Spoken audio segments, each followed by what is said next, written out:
राहुल गांधी से मोदी को आज भी उतना ही डर लगता है जितना नेहरू और गांधी से संघ को डर लगता है, क्योंकि वे लोग जानते हैं कि जब तक नेहरू और गांधी का विचार इस देश में चलते रहेगा कभी भी ये संघी अपने मंसूबे में कामयाब नहीं होंगे। और उसी का पदचिन्हों पर राहुल गांधी जी चल रहे हैं और सेकंड महात्मा गांधी बन करके उभर रहे हैं देश में। और इस नए गांधी को मेरा सलाम है। प्रियंका गांधी को हटाकर वहां पर अविनाश पांडे को प्रस्तुत करना, तो क्या उनका कद बढ़ाने का काम किया गया? प्रियंका गांधी को हटाया नहीं। प्रियंका गांधी हमारे महासचिव हैं और वे सम्मानित नेता हैं। प्रियंका गांधी एक बहुत बड़ी चेहरा है। राहुल गांधी के बाद यदि कांग्रेस में कोई चेहरा है बिल्कुल तो वो प्रियंका गांधी जी है। और अविनाश पांडे का कामों से संतुष्ट होकर के और राहुल गांधी जी के बहुत नजदीक आते हैं। खड़गे साहब से भी इनका संबंध अच्छा मधुर संबंध है, इसलिए भावी नेता है हमारे ये अविनाश पांडे साहब, इसलिए उनको वहाँ पर प्रभार दिया गया। और झारखंड के जो प्रभारी बनाए गए हैं, जो जम्मू एंड कश्मीर का वहाँ का विधायक भी रह चुके हैं और प्लस वहाँ का प्रदेश अध्यक्ष भी रह चुके हैं, और भी राहुल गांधी जी के सामने बहुत लॉयल्टी है और उनके बहुत ही नज़दीक खास में माने जाते हैं और उनका भी काम का बहुत अच्छा अनुभव है। इसलिए झारखंड और पश्चिम बंगाल का अतिरिक्त प्रभार उनको दे करके यहाँ पर भेजा गया। और उन्होंने बोला भी है जनवरी के फर्स्ट सप्ताह में झारखंड आने वाले हैं और यहाँ का नेतृत्व को वहाँ का देखेंगे। जो अविनाश पांडे साहब जो जितने काम को बनाए उस काम को और आगे बढ़ा करके हमारे डॉक्टर अजय कुमार जी को भी कामों को देख करके बहुत अच्छे से पुरानी गलतियों को देख करके जो हमारे 3 स्टेटों में हार हुआ है उससे भी कांग्रेस ने सबक लिया है और इसलिए इतनी भारी मात्रा में फेरबदल किया गया ताकि 2024 यदि हम नहीं जीते तो देश का न संविधान बचेगा न देश का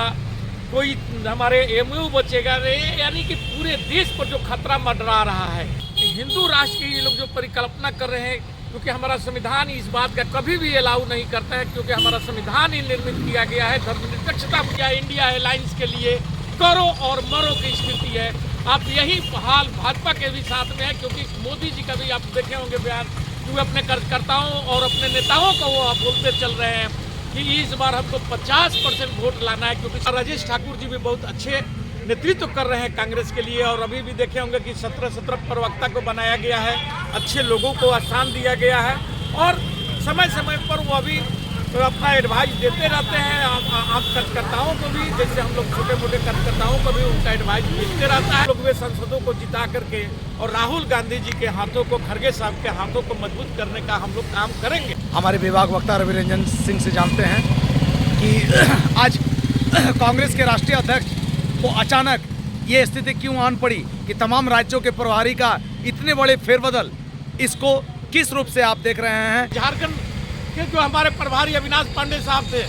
इन्होंने यहाँ झारखंड में बहुत अच्छी तरीके से यहाँ का नेतृत्व किए। और जब वो राजस्थान के प्रभारी थे और वहाँ पर गहलोत और सचिन पायलट की जो झमेला चल रहा था और उसको बहुत शांतिपूर्वक ढंग से उसको सुलझाने का काम किए थे, वहाँ से प्रवृत्ति करके उनको झारखंड में भेजा गया था। और अब उत्तर प्रदेश, क्योंकि वहाँ से 80 सीट आता है और 80 सीट, और वहाँ आप जानते हैं कि उत्तर प्रदेश ब्राह्मण और यादवों का एक बहुत बड़ा क्षेत्र माना जाता है। और इसके ध्यान में रखते हुए प्लस प्रियंका गांधी को जो वहाँ 5 साल से वहाँ पर प्रभारी थी और उनके इर्द गिर्द में जो रहने वाले लोग थे, जिसे प्रियंका गांधी नहीं समझा पाई और उन लोगों को एकजुट नहीं कर पाई और बुरी तरीके से कांग्रेस का जो वहाँ हार हुआ था। आखिर क्या वजह बना कि प्रियंका गांधी को हटाकर वहां पर अविनाश पांडे को प्रस्तुत करना, तो क्या उनका कद बढ़ाने का काम किया गया? प्रियंका गांधी को हटाया नहीं। प्रियंका गांधी हमारे महासचिव हैं और वे सम्मानित नेता हैं। नहीं, उत्तर प्रदेश का प्रभारी से हटा देना, देश में घूमा, अब उनका जिम्मेवारी उनका भी बढ़ाया गया है ताकि वे पूरे देश में वे घूम सकें। वो क्योंकि सिर्फ एक राज्य के प्रभारी रह करके प्रियंका गांधी एक बहुत बड़ी चेहरा है। राहुल गांधी के बाद यदि कांग्रेस में कोई चेहरा है बिल्कुल तो वो प्रियंका गांधी जी है और उनसे पूरे देश में उनका कार्यक्रम को सेट किया जाएगा। इसलिए प्रियंका गांधी को हटाया गया वहाँ से और अविनाश पांडे का कामों से संतुष्ट होकर के और राहुल गांधी जी के बहुत नजदीक आते हैं ये, और इसलिए और उतना ही खड़गे साहब से भी इनका संबंध अच्छा मधुर संबंध है और अनुभवी नेता है हमारे ये अविनाश पांडे साहब, इसलिए उनको वहाँ पर प्रभार दिया गया। और झारखंड के जो प्रभारी बनाए गए हैं, जो जम्मू एंड कश्मीर का वहाँ का विधायक भी रह चुके हैं और प्लस ये वहाँ का प्रदेश अध्यक्ष भी रह चुके हैं और उनका भी राहुल गांधी जी के सामने बहुत लॉयल्टी है और उनके बहुत ही नज़दीक खास में माने जाते हैं और उनका भी काम का बहुत अच्छा अनुभव है। इसलिए झारखंड और पश्चिम बंगाल का अतिरिक्त प्रभार उनको दे करके यहाँ पर भेजा गया और उन्होंने बोले भी है कि हम जनवरी के फर्स्ट सप्ताह में झारखंड आने वाले हैं और यहाँ का नेतृत्व को वहाँ का देखेंगे। जो अविनाश पांडे साहब जो जितने काम को बनाए उस काम को और आगे बढ़ा करके और यहाँ पर हम लोग अपना संसदीय क्षेत्र में जो हमारा हिस्से का सीट आएगा उस पर फोकस करना है और यहाँ के संगठन को मजबूत करके, चाहे इंडिया अलायंस में ही जो लोग रहेंगे, हमारा संगठन मजबूत रहेगा तो इंडिया अलायंस को भी जिताने का काम करेंगे। उसी ढंग से हमारे डॉक्टर अजय कुमार जी को जो प्रभार दिया गया है उनके भी कामों को देख करके बहुत अच्छे से, उनको पहले भी 2-3 स्टेट दिया गया था लेकिन छोटे छोटे स्टेट था, अब उनको अच्छे स्टेट दिया गया है लेकिन उस जगहों पर ज़्यादा खास कोई काम नहीं है डॉक्टर अजय कुमार को जो दिया गया है। प्लस हमारे ऑर्गेनाइजेशन का काम देखने वाले जो है कांग्रेस का, उनको भी अपने जगह पर रखा गया है और पुरानी गलतियों को देख करके जो हमारे 3 स्टेटों में हार हुआ है उससे भी कांग्रेस ने सबक लिया है और इसलिए इतनी भारी मात्रा में फेरबदल किया गया ताकि 2024 क्योंकि जिस ढंग से हर विपक्षी पार्टियों को भी ये मालूम है कि 24 यदि हम नहीं जीते तो देश का न संविधान बचेगा न देश का कोई हमारे एमयू बचेगा, यानी कि पूरे देश पर जो खतरा मंडरा रहा है क्योंकि जो देश हमारा गलत हाथों में चला गया है और वह जो चाह रहे हैं लोग कि भारत को एक हिंदू राष्ट्र की ये लोग जो परिकल्पना कर रहे हैं क्योंकि हमारा संविधान इस बात का कभी भी अलाउ नहीं करता है क्योंकि हमारा संविधान ही निर्मित किया गया है धर्मनिरपेक्षता पर। लेकिन आज धर्मनिरपेक्षता पर जिस ढंग से कुठारघात किया जा रहा है और लोगों के साथ अन्याय किया जा रहा है, ये सारे चीज़ों को देखते हुए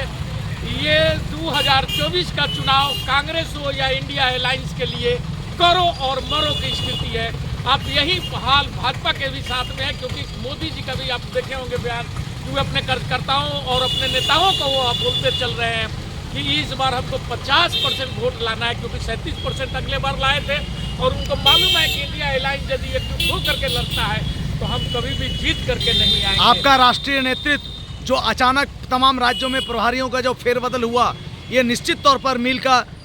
पत्थर साबित होगा। कहीं ना कहीं राष्ट्रीय अध्यक्ष ने यह साबित कर दिया है कि इस बार 2024 का चुनाव ना इनकलाब होगा,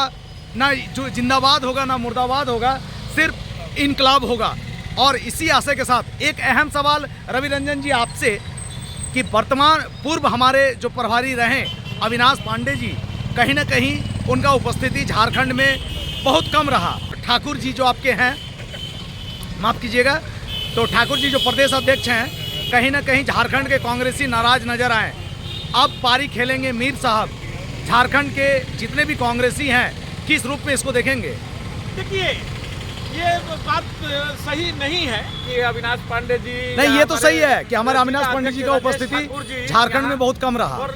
नहीं, उनका बहुत अच्छे काम किए हैं, ये हम लोग जान रहे हैं अंदरूनी बात क्योंकि हम लोग संगठन से जुड़े हुए लोग हैं और हमारे अध्यक्ष भी